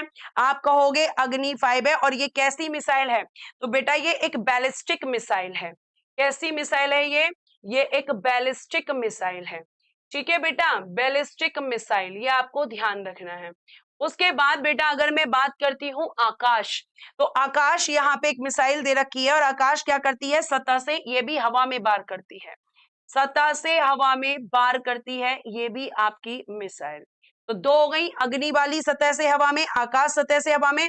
और आपकी जो पृथ्वी है ये आपकी सतह से सतह पर करती है, सतह से सतह प्यारे बच्चे आपकी पृथ्वी मिसाइल करती है। और अगर मैं आपसे पूछूं कि डीआरडीओ की स्थापना कब हुई थी, अगर मैं आपसे बोलूं कि डीआरडीओ की स्थापना कब हुई थी, बताओ जल्दी से, डीआरडीओ की स्थापना कब हुई थी? जल्दी से। बहुत बढ़िया मैम, 1958 में। स्थापना कब हुई थी बेटा जी? 1958 में। और हेडक्वार्टर कहां पर पड़ता है ये भी बता दो, और सही सही बताना जल्दी से। डीआरडीओ की स्थापना 1958 में, हेडक्वार्टर कहां पर पड़ता है इसका? तो बहुत बढ़िया आंसर आना शुरू हो रहा है, दिल्ली में पड़ता है। कहां पर है इसका हेडक्वार्टर? दिल्ली में। नेक्स्ट क्वेश्चन देखिएगा अगला, भारतीय ध्वज के डिजाइन का श्रेय इनमें से किसे दिया जाता है? अब भारतीय ध्वज से क्वेश्चन आता है कि इसकी लंबाई और चौड़ाई कितनी होती है, ठीक है। इसमें बेटा आपके 4 कलर होते हैं, ठीक है। 4 कलर कौन कौन से होते हैं? एक केसरिया होता है, जिसे आप ऑरेंज कलर कह देते हैं कई बार। एक व्हाइट होता है, सफेद। और व्हाइट कलर में आपका क्या, एक चक्र बना होता है ब्लू कलर का, ब्लू कलर का चक्र जिसके अंदर 24 तिलियां होती हैं। ब्लू कलर का क्या होता है बेटा? इसमें एक चक्र होता है जिसमें 24 तिलियां होती हैं। और एक इसमें हरा कलर होता है यानी कि ग्रीन। इसकी लंबाई और चौड़ाई 3:2 के रेशो में होती है। कई एग्जाम में ये क्वेश्चन बेटा पूछा जाता है। और आपके झंडे को डिजाइन करने वाले थे पिंगली वेंकैया जी। किसने डिजाइन किया था? पिंगली वेंकैया जी ने आपके झंडे को डिजाइन किया था। अब आप यहाँ पे इस चीज के बारे में मुझे एक क्वेश्चन का आंसर और बताएंगे, भारतीय झंडे को कब अपनाया गया था? भारतीय झंडे को कब अपनाया गया था, ये मेरा अगला क्वेश्चन है आप लोगों से। भारतीय झंडे को कब अपनाया गया था? कुछ बच्चे कह रहे हैं 22 अप्रैल, कुछ बच्चे कह रहे हैं 22 जुलाई। तो बेटा जी क्या आंसर होगा? 22 जुलाई 1947, अप्रैल नहीं होगा। 22 जुलाई 1947 को इसको अपनाया गया था। आपके भारतीय झंडे को ये आप ध्यान रखेंगे, और इस पे एक चक्र बना हुआ है। 22 जुलाई 1947 करेक्ट आंसर होगा। अगला क्वेश्चन,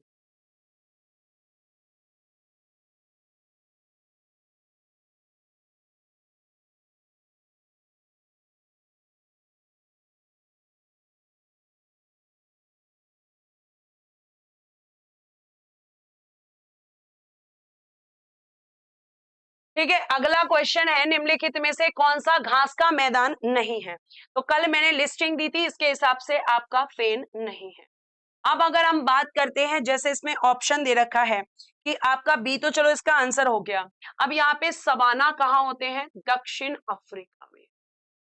प्रेरी कहाँ पर कहते हैं? प्रेरी, प्रेरी जो घास के मैदान होते हैं बेटा वो होते हैं उत्तरी अमेरिका में। और स्टेपी कहां पर कहते हैं? स्टेपी कहां पर कहा जाता है? तो स्टेपी कहा जाता है बेटा यूरेशिया में। स्टेपी कहा जाता है यूरेशिया में। ठीक है, स्टेपी कहाँ कहा जाता है? तो आप कहोगे यूरेशिया के अंदर। हो गया, कल लिस्टिंग इसकी मैंने आपको दे दी थी। अगला क्वेश्चन, निम्नलिखित में से कौन सा बंदरगाह भारत के पूर्वी तट पर स्थित है? भैया पूर्वी तट और पश्चिमी तट के बंदरगाह बहुत पूछे जाते हैं, तो बताइए इनमें से कौन सा बंदरगाह है जो पूर्वी तट पर है? और बेटा और कौन कौन से हैं? एक आपका कोलकाता बंदरगाह पूर्वी तट पर है। पारादीप आपका जो ओडिशा में पड़ता है पूर्वी तट पर है। इनमें से आपका कौन सा बंदरगाह हो जाएगा मैम? तूतीकोरिन हो जाएगा। तूतीकोरिन हमारा पूर्वी तट पर है। उसके अलावा विशाखापत्तनम है, ठीक है, विशाखापत्तनम ये भी आपका पूर्वी तट पर है। एक आपका चेन्नई आपका पूर्वी तट पर है, चेन्नई, ठीक है। और कौन सा हो जाएगा? कोलकाता, पारादीप, विशाखापत्तनम, चेन्नई, और बेटा एक लिखना हल्दिया, एक लिखना एन्नोर। ये सब किसके बंदरगाह है? पूर्वी तट के। तो पश्चिमी तट के कौन कौन से हैं? तो तीन तो बेटा यही हो गए आपके, कोच्चि, नावाशेवा और कांडला, ये हो गए। उसके अलावा लिखना, एक लिखना कोचीन होता है, एक लिखिएगा मंगलोर होता है। मंगलोर आपका बंदरगाह पश्चिमी तट का बंदरगाह है। और एक लिखिएगा मोर्मुगांव होता है। मोर्मुगांव एक मुंबई बंदरगाह होता है, मोर्मुगांव होता है। एक आपका मुंबई होता है, और बाकी ऑप्शन में दे रखे हैं। तो पूर्वी तट और पश्चिमी तट के बंदरगाह कौन कौन से हैं? ये क्वेश्चन कई बार कई एग्जाम्स में पूछे जा चुके हैं। अगला क्वेश्चन देखिएगा बेटा आपका क्या है, भारतीय राष्ट्रीय कांग्रेस की संस्थापक अध्यक्ष कौन थे? भारतीय राष्ट्रीय कांग्रेस के संस्थापक अध्यक्ष कौन थे? जल्दी से बताइएगा इस क्वेश्चन का आंसर। बेटा जॉर्ज यूल, ये कौन था? तो जॉर्ज यूल जो है मैम ये प्रथम अंग्रेज अध्यक्ष था, और ये इलाहाबाद में था, प्रथम अंग्रेज अध्यक्ष, ठीक है। और अगर मैं आपसे बात करती हूं तो आपके जो अध्यक्ष यहाँ पर बने थे, व्योमेश चंद्र बनर्जी बेटा जी बने थे। कांग्रेस की स्थापना कब हुई थी, कितने प्रतिनिधियों ने भाग लिया था, ये आपको मैंने बताया था। दादा भाई नौरोजी बेटा 3 बार अध्यक्ष बने थे, 3 बार आईएनसी के अध्यक्ष बने थे। एक इन्होंने क्या किया था, 1906 का जो आपका कलकत्ता अधिवेशन था, उसमें जब इन्होंने अध्यक्षता की थी, तो उसमें इन्होंने स्वराज, इस अधिवेशन में स्वराज शब्द को कांग्रेस का लक्ष्य बनाया गया था, मतलब स्वराज को लक्ष्य बनाया गया था। 3 बार की थी, जिसमें से 1906 भी बेटा आपका एक यहाँ पे इनका सदस्यता मतलब सॉरी अध्यक्षता आती है। तो 1886 में इन्होंने आप कहोगे की थी, ठीक है। और आपका मैम आप थ्योरी यूट्यूब पर कराते हो, थ्योरी नहीं चल रही है बेटा, केवल प्रैक्टिस सेट चल रहा है, ठीक है। तो 1886 में की थी, 1893 में की थी और 1906 में की थी। इन्होंने 3 बार आईएनसी की अध्यक्षता 1886, 1893 और 1906 में। अच्छा, और आपको जैसे स्वराज यहाँ पे मैंने बताया, तो मैंने आपको बताया था कि पूर्ण स्वराज जो कांग्रेस का लक्ष्य बनाया गया था वो कब बना था? तो ये बना था आपका 1929 में। और कब हुआ था? लाहौर में ये अधिवेशन हुआ था, और पंडित जवाहरलाल नेहरू जी इसके अध्यक्ष थे। कल मैंने इंपॉर्टेंट फैक्ट्स आपको बता दिए थे। अब ये दोबारा क्यों वो लिखा है, क्योंकि कल गलती से ना 1829 लिख गया था, और उसपे बच्चे ने कमेंट कर दिया है। तो मैं आपको बता दूं यहाँ पे 1929 होगा, बोला सही है, लिख गलत दिया है। ये हो जाता है कई बार, लेकिन मैंने इसीलिए आज क्लास को अगला देखिएगा, अल हिलाल नामक समाचार पत्र किस स्वतंत्रता सेनानी ने आरंभ किया था? अल हिलाल समाचार पत्र, बताइए जल्दी से। ठीक है, गलती है मेरी, माफी चाहूंगी, इसको ठीक कर लीजिएगा अपने नोट्स के अंदर। अगला है यहाँ पे, अल हिलाल नामक समाचार पत्र किस स्वतंत्रता सेनानी ने आरंभ किया था? मौलाना शौकत अली, मौलाना अबुल कलाम आजाद, चौधरी खलीक उजमा या हकीम अजमल खान? तो सारे बच्चों ने आंसर किया है कि मैम ये करने वाले थे मौलाना अबुल कलाम आजाद जी। और बेटा जी आप जान ही रहे होगे कि मौलाना अबुल कलाम आजाद की जब हम बात कर रहे हैं, तो आप इनके बारे में कुछ पॉइंट्स याद रखेंगे कि मौलाना अबुल कलाम आजाद जी ने क्रिप्स मिशन के साथ में बात की थी। ठीक है, किसके साथ बात की थी? क्रिप्स मिशन के साथ में बात की थी।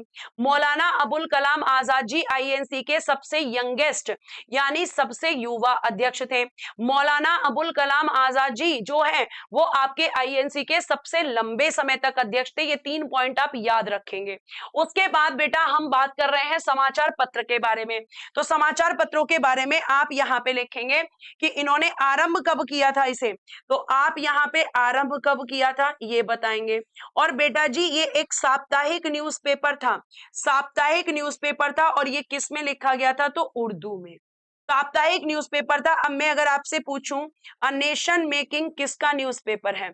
अ नेशन मेकिंग ये आपका किसका न्यूज़पेपर है? ठीक है, तो आप कहोगे सुरेंद्रनाथ बनर्जी का है। SN बनर्जी लिख रही हूं मैं, सुरेंद्रनाथ बनर्जी। और ये आपका मैंने पूछा आरंभ कब हुआ था, तो बेटा ये आरंभ हुआ था 1912 में।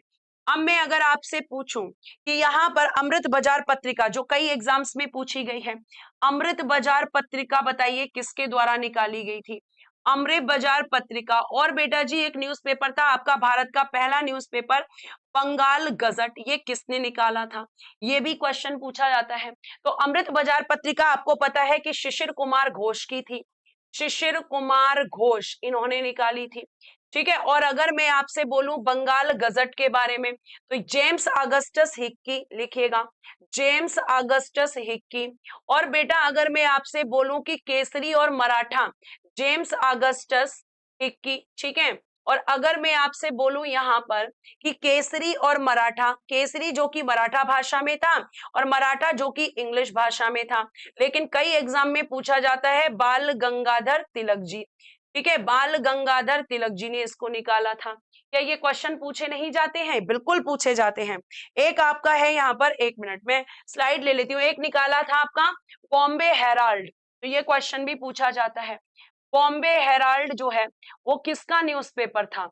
तो बेटा जी एश बर्नर। ठीक है, लिखिएगा, इसका पूरा नाम था विलियम एश बर्नर, विलियम एश बर्नर ने इसको निकाला था। विलियम एश बर्नर ये इसका संपादक। अगर मैं आपसे बात करूं सोम प्रकाश, तो ईश्वर चंद विद्यासागर जी, सोम प्रकाश ईश्वर चंद विद्यासागर जी, ईश्वर चंद विद्यासागर, इनका नाम आप लिखेंगे। और बेटा अगर मैं आपसे आगे बात करती हूँ तो आप आगे लिखेंगे यहाँ पर क्या कहते हैं आपका संवाद कौमुदी, ये कई बार पूछा जाता है। संवाद कौमुदी तो लिखिएगा राजा राम मोहन राय जी, राजा राम मोहन राय जी इन्होंने निकाला था संवाद कौमुदी। ठीक है, उसके बाद बेटा और कौन सा हो सकता है? ये आपके कुछ न्यूज़पेपर्स थे जो मैंने आपको बताए, बाकी भी आप देख लीजिएगा जो इंपॉर्टेंट होते हैं। ठीक है, तो समाचार पत्र से भी क्वेश्चन आपका आया है। निम्नलिखित में से कौन सा ज्वालामुखी नहीं है? निम्नलिखित में से कौन सा ज्वालामुखी नहीं है? Mount Etna, mount blank, Cotopaxi, mount Vesuvius, बताइए इनमें से कौन सा आपका नहीं है? जल्दी से मुझे इस क्वेश्चन का आंसर बताइए।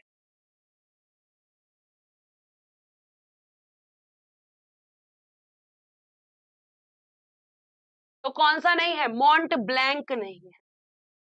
कौन सा नहीं है बेटा? Mount blank. बाकी सारे आपके ज्वालामुखी हैं, सारे आपके ज्वालामुखी हैं। और बेटा ये आपका अगर हम बात करते हैं तो आप कहोगे कि ये क्या है? ये एक पर्वत है। और बेटा जी ये जो पर्वत है आप लिखोगे आल्पस और मध्य यूरोप के बीच, आल्पस और मध्य यूरोप के बीच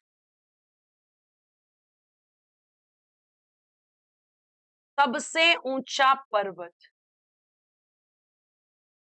सबसे ऊंचा पर्वत आपका यही है।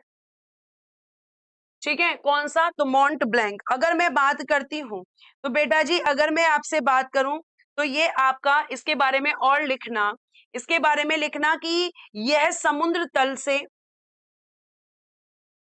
तल से 4808 मीटर ऊंचा है,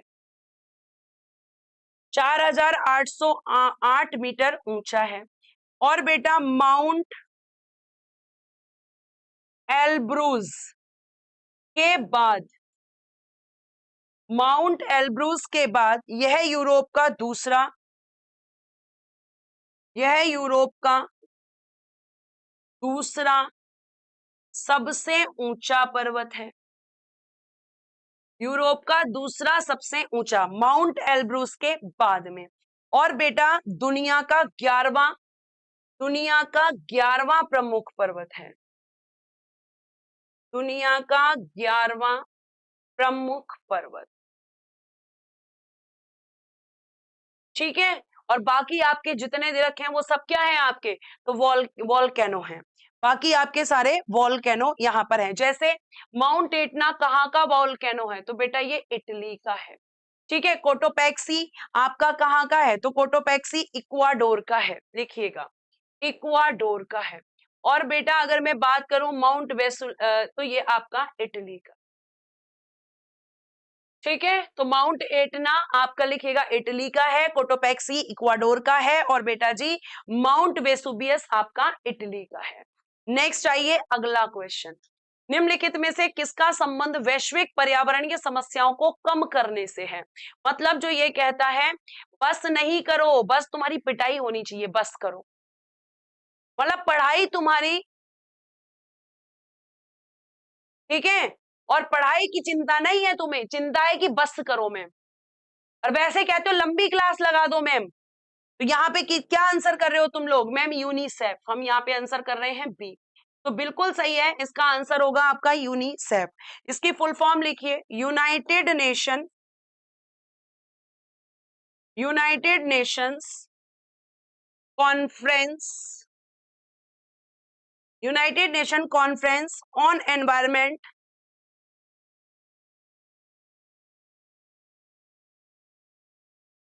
ऑन एनवायरमेंट एंड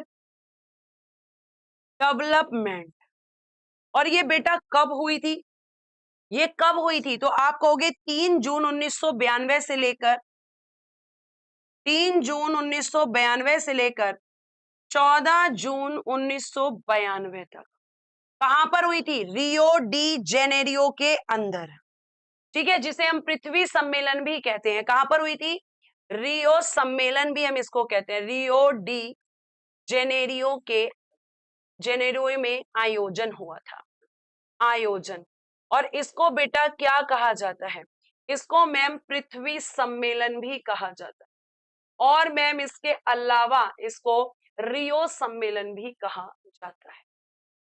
आइए अगला क्वेश्चन देखिए, अरावली पर्वतमाला भारत के निम्नलिखित में से किस राज्य में नहीं है। बेटा अरावली पर्वतमाला जिसकी हम कहते हैं सबसे पुरानी पर्वतमाला है, ओल्डेस्ट है, आपकी ओल्डेस्ट रेंज आपकी कौन सी है, ये आप कहोगे कि सबसे पुरानी पर्वतमाला है, और मैम ये महाराष्ट्र में नहीं है, महाराष्ट्र में नहीं है, हरियाणा में है, गुजरात में है, राजस्थान में है, उसके अलावा बेटा दिल्ली में, और दिल्ली में इसे क्या कहते हैं, रायसीना हिल्स कहते हैं। दिल्ली में इसे क्या कहते हैं, दिल्ली में इसे रायसीना हिल्स या रायसीना पहाड़ी कहते हैं, जिस पर आपका राष्ट्रपति भवन भी बना हुआ है। इस पर आपका क्या बना हुआ है, राष्ट्रपति भवन। तो यानी अरावली रेंज जो है वो आपकी कहां तक फैली हुई है, तो गुजरात, राजस्थान, हरियाणा, दिल्ली, और लगभग कितनी फैली हुई है, लगभग 800 किलोमीटर तक बेटा जी ये फैली हुई है। 800 किलोमीटर, अप्रोक्सीमेटली 800 किलोमीटर तक की लंबाई में इनका विस्तार किया गया है। और बेटा आपको मैं बता दूं कि इसका जो सर्वोच्च शिखर है उसका नाम है गुरु शिखर। सर्वोच्च शिखर कौन सा है इसका, तो आप कहोगे उसका नाम है गुरु शिखर, और ये सबसे पुरानी पर्वतमालाएं हैं। और गुरु शिखर कहां पर स्थित है, माउंट आबू में। कहां पर स्थित है ये, माउंट आबू। नेक्स्ट क्वेश्चन देख लो फटाफट से, पहली बार प्रधानमंत्री पद की शपथ लेते समय इनकी आयु सर्वाधिक थी। तो भैया जब इनकी सर्वाधिक थी तो सबसे कम किसकी थी, ये भी तो क्वेश्चन पूछ सकता है। तो बेटा सबसे कम आयु के प्रधानमंत्री बने थे राजीव गांधी जी, राजीव गांधी जी बने थे। ठीक है। अब मोरारजी देसाई इस प्रश्न का उत्तर होगा बेटा, क्योंकि सबसे ज्यादा उम्र के प्रधानमंत्री अगर आपके कोई बने थे तो उनका नाम क्या था, तो आप कहोगे उनका नाम था मैम यहाँ पर मोरारजी देसाई। और बेटा मोरारजी देसाई जी के बारे में अब आप मेरी बात को ध्यान से सुनेंगे, ये कब से कब तक प्रधानमंत्री रहे थे, 1977 से 79 तक प्रधानमंत्री रहे थे। सबसे अधिक उम्र के थे, मतलब कितनी उम्र थी इनकी, तो बेटा 81 वर्ष की आयु के थे, ये भी ध्यान रखना। और आपके पीएम पद से त्यागपत्र देने वाले पहले प्रधानमंत्री थे, ये भी लिख लो। पीएम पद से त्यागपत्र देने वाले पहले पीएम, देने वाले फर्स्ट पीएम थे। और बेटा ये आपके फर्स्ट गैर कांग्रेसी पीएम थे, फर्स्ट गैर कांग्रेसी पीएम आपके मोरारजी देसाई ही थे। ठीक है। उसके बाद में अगर हम बात करेंगे चौधरी चरण सिंह जी, तो इन्होंने कभी भी संसद का सामना नहीं किया।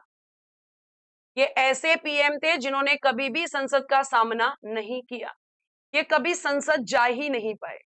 फिर हमने बात की है सबसे कम उम्र के जो हमारे प्रधानमंत्री जी हैं, जिनका नाम राजीव गांधी है। तो बेटा जी ये आपके रहे थे 1984 से लेकर और 1989 तक आपके देश के प्रधानमंत्री रहे थे। और बेटा अगर मैं आपसे यहाँ पर बात करती हूँ कि आपके जैसे पीएम के बारे में क्वेश्चन और पूछा जाता है कि आपकी फर्स्ट फीमेल पीएम कौन थी, फर्स्ट फीमेल पीएम, यहां पर ये क्वेश्चन बनता है, तो आंसर करते चले जाना। और अगर मैं आपसे बोलूं कि दक्षिण भारत के फर्स्ट पीएम कौन थे, दक्षिण भारत के फर्स्ट पीएम कौन थे, ये क्वेश्चन भी बन सकता है। उसके बाद ऐसे पीएम कौन थे जिनकी कार्यकाल में मृत्यु हुई थी, कार्यकाल में मृत्यु जिनकी हो गई थी काम करते समय। और बेटा जी ऐसे कौन से थे जो कार्यवाहक पीएम बने थे, ठीक है, आपके कार्यवाहक प्रधानमंत्री बने थे, मतलब कुछ समय के लिए। तो आपसे ये सारे क्वेश्चन बन सकते हैं। तो देखो फर्स्ट फीमेल आप जानते हो कि मैम इंदिरा गांधी जी थी। और भारत के ऐसे प्रधानमंत्री जो दक्षिण भारत से फर्स्ट बने थे वो पीवी नरसिम्हा राव थे, पीबी नरसिम्हा राव। प्यारे बच्चे आप इनका नाम याद रखना।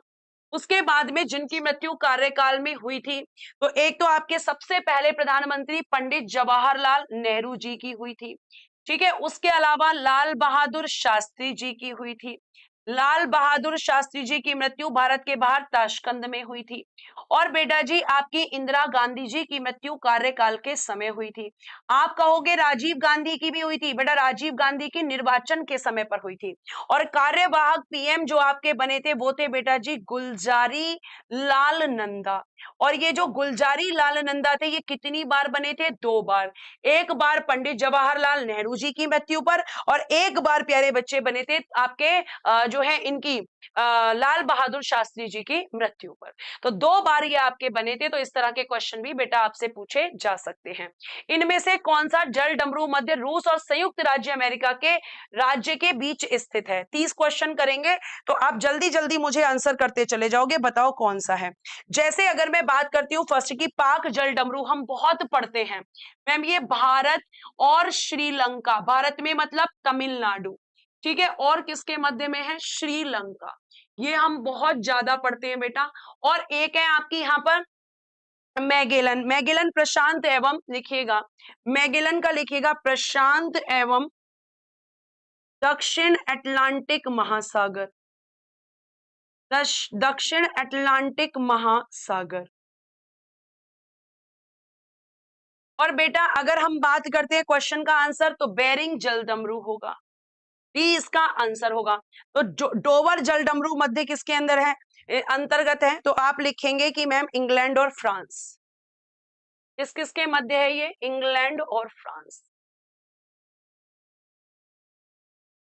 इंग्लैंड और फ्रांस, ठीक है, किस किसके मध्य है, इंग्लैंड और फ्रांस, हाँ इंग्लैंड और फ्रांस के मध्य है। कौन कौन सी किस किसके, अगर मैं आपसे बात करती हूँ आपका जो आज का लास्ट क्वेश्चन है, क्वेश्चन नंबर 30, लोकसभा में निर्वाचित सदस्यों की कुल संख्या कितनी होती है, ठीक है, लोकसभा में निर्वाचित सदस्यों की कुल संख्या कितनी होती है? तो लोकसभा में आपसे पूरा डिस्कस कर चुकी हूं कि लोकसभा की अगर हम बात करेंगे तो आर्टिकल 81 में है, लोकसभा में निर्वाचित सदस्यों की संख्या 543 होती है। पहले अगर मैं आपसे बात करूं कि इसमें सदस्य कितने हैं वर्तमान में, तो आप कहोगे सदस्यों की संख्या तो मैम 543 ही है, ठीक है। लेकिन अगर पूछे कि सीट कितनी है वर्तमान में सीटें, तो आंसर 545 हो जाएगा। क्यों? क्योंकि 2 एंग्लो इंडियन को रिमूव किया गया है यहाँ से। 2 एंग्लो इंडियन जो कि नॉमिनेट होते थे आपके आर्टिकल 331 के तहत। कौन नॉमिनेट करता था? राष्ट्रपति जी। इस बेटा इसको क्या किया जा चुका है? इसको किया जा चुका है समाप्त। जल्दी से बताओ किस संशोधन के द्वारा, जल्दी से बताओ किस संशोधन के द्वारा समाप्त किया गया है? बहुत बढ़िया मैम, 104वां संविधान संशोधन 2019 के द्वारा किया गया है। 104वां संविधान संशोधन 2019 के द्वारा किया गया है, ये आपको ध्यान रखना है। Please check question number 26। बिल्कुल करती हूं बेटा, ठीक है। क्वेश्चन नंबर 26 पे आ जाते हैं हम। ये रहा आपका क्वेश्चन नंबर 26। निम्नलिखित में से किसका संबंध वैश्विक पर्यावरणीय समस्याओं को कम करने से है? ठीक है, तो यहाँ पे 1 मिनट, मैंने आपका आंसर सही बताया। थैंक यू बेटा जिसने भी ये कमेंट किया था। यूनिसेड, यूनिसेड आंसर होगा, मैंने यूनिसेफ पे लगा दिया है। फुल फॉर्म एकदम सही है, United nation and conference of environment and development. वही तो मैं कह रही हूँ, कई बार टिक गलत हो जाता है। तो आंसर क्या होगा? यूनिसेड। अंकटाड नहीं होगा, यूनिसेड होगा, UNCED, United nation and conference on environment and development. Answer होगा ए, ठीक है। फुल फॉर्म एकदम सही है, फुल फॉर्म एकदम सही लिखी हुई है। टिक क्या हो गया था? गलत हो गया था। और बताइए, और तो कोई क्वेश्चन नहीं है जिसमें आपको यहाँ पर आपका कोई भी कंफ्यूजन है? क्योंकि यूनिसेड का संबंध किससे है? वो सॉरी, यूनिसेफ का संबंध आपका इससे नहीं है, ठीक है। तो बताइए जल्दी से इस क्वेश्चन का आंसर क्या है? बेटा मेरे चक्कर में गलत कैसे हो सकता है दोस्त? एक्सप्लेनेशन तो बिल्कुल ठीक है बेटा, आपने एक्सप्लेनेशन क्यों नहीं देखा? एक्सप्लेनेशन तो ठीक था ना, टिक गलत हो गया था। लोकसभा में 550 नहीं है, वर्तमान में 545 सदस्य हैं। वो 550 जो आप बता रहे हो मैक्सिमम है। और कोई क्वेश्चन है ऐसा? अगर कोई भी आपको लगा करे तो आप बता दिया करो जल्दी से। मैम आप पीली क्यों लग रही हो? क्योंकि आज मेरी क्लास दूसरे स्टूडियो में हो रही है बेटा। उस स्टूडियो में ना बहुत गर्मी हो रही है आज, मेरा गर्मी की वजह से बिल्कुल हिम्मत ही नहीं हो रही थी उस स्टूडियो के अंदर क्लास लेने की, तो दूसरे स्टूडियो से ले ली, ठीक है। कोई और दिक्कत, कोई और चीज हो, अगर कोई भी चीज हुआ करे तो उसको अगले दिन डिस्कस कर लिया करो, क्योंकि बेटा ऐसा हो जाता है, ठीक है। और आप यहाँ पे मुझे चीजें डायरेक्टली बोल सकते हो। तो आज हम इतना ही रखते हैं, कल मिलेंगे नए प्रश्नों के साथ, नई चीजों के साथ में। लेकिन लेकिन लेकिन बेटा ये कैसे बोल सकते हैं कि हमें क्वेश्चन होमवर्क का भी देना होता है, जिसका आंसर प्यारे बच्चों आपको होमवर्क में करना होता है। तो इसका आंसर आप मुझे करेंगे होमवर्क के अंदर। क्लियर? होमवर्क आपका ये क्वेश्चन है जिसका आंसर आप मुझे दोगे। बेटा 545 वर्तमान में इसकी सीटें हैं और 543 वर्तमान में सदस्य हैं। 2 मेंबर्स को गायब कर दिया गया है। 550 जो होते हैं ना बेटा वो मैक्सिमम होते हैं। क्वेश्चन को ध्यान से पढ़ो, लोकसभा में निर्वाचित सदस्यों की संख्या कितनी है? तो 543 है, क्योंकि बेटा 2 एंग्लो इंडियंस को हटा दिया गया है, इसलिए हमने आंसर किया है 543। और 545 उसकी क्या है? सीटें हैं, क्योंकि सीटें आपकी 2026 तक फिक्स हैं, 2026 तक निश्चित कर दी गई हैं, इसलिए। ठीक है बेटा, ये आपको ध्यान रखना है। क्लियर? तो आज हम इतना ही रखते हैं। Thank you, bye bye, take care and good night everyone. जय हिंद, जय भारत। हंसते रहो, मुस्कुराते रहो और हमेशा खुश रहो।